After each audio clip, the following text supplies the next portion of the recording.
I can do this all day. Perfect Turd Podcast, Lamar, episode 63, Boss Level.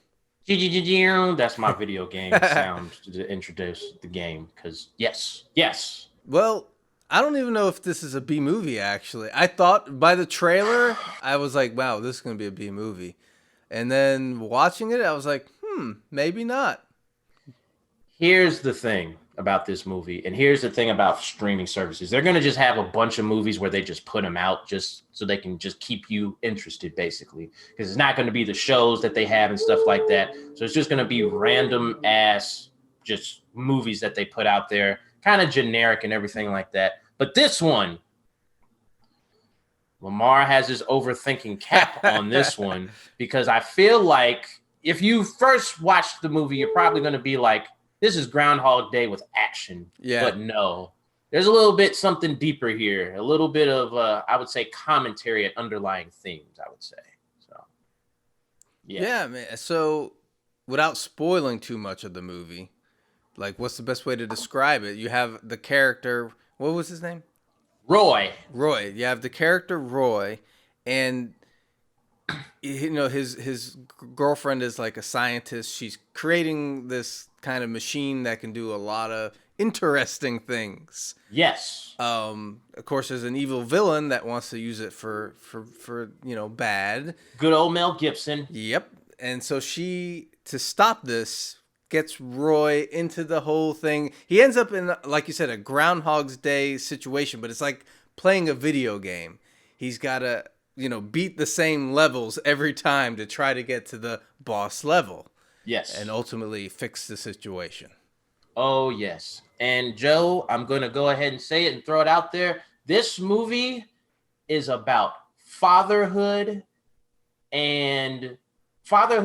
versus being a badass, the stereotypical badass that we see in movies. Because Roy is the stereotypical badass guy. Yeah. He does something with the military, blah, blah, blah. It's kept him away from his woman and her son, not to spoil anything. And it's really commenting on like this whole idea of like manhood and like being the guy that can like, fight and doing all this stuff. That stuff isn't as important as in being a good father. And that's the corniest Lifetime shit I could probably wrap my mind around this, because I'm overthinking it. Yes. Yeah, I mean, I can kind of see that because, the movie starts out and he's basically doing the same thing every day just to inch up another level. Yes. And I guess you can look at that as like kind of how life can be, right? Like, sometimes you got to start over, you mess up. Ultimately, he grows as a person. And he realizes what's important. So I'll give you that. He is what we could say, like you said, leveling up. Yeah. But he's life. But the twist is that he's not leveling up as like physically as a soldier. He's leveling up as a man, as a real man, as a father figure to this little boy that kind of looks up to him. Mm-hmm. And the thing is that you think that he's just going to save the day. But right. What he's actually learning to do, Joe, he's learning what it is to be a real man. Not the physical way, but the caring, loving father way. I'll give it to you. Like, yeah, I can see that. And I see on your face, you're like, this is some corny shit. No. It is. It is, because I'm gonna tie it into video games for a second. Let's do it. Video games are about what you start off, you're kind of weak, you're not knowing these things. You have to kind of like in an RPG, like learn new abilities, you get walk through certain things. Mm-hmm. So here's where the twist is. Frank Grillo, or Roy, mm-hmm. He's already like a badass or whatever. The problem is he's not good at being like a good like husband and a good like father figure. Right. That's what he's supposed to be learning. And then at one point in the movie, he kind of has to stop and kind of connect with this little boy. And then he's like, wow, this is what life is about. Right. Being a mentor to this kid, seeing what he likes. And You like these type of video games? Guess what the kid likes? Video games. What are video games? Basically, where you're trying to figure out how to get through the game. Just like Roy is trying to figure out how to get through this whole crazy loop thing. Yeah. And in video games, you die, you come back. Who is that? Roy.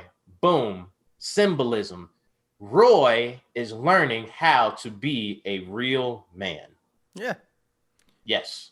I think you're onto something. I actually do, because it definitely has that element in there, and that's what made the interest. This movie actually has a lot of interesting elements to it, because it has what you're talking about, which is more the message, and then but they tie it in with there's a good amount of humor. It's a lot of fun, and then action, video game kind of cliches and stuff, which was a lot of fun.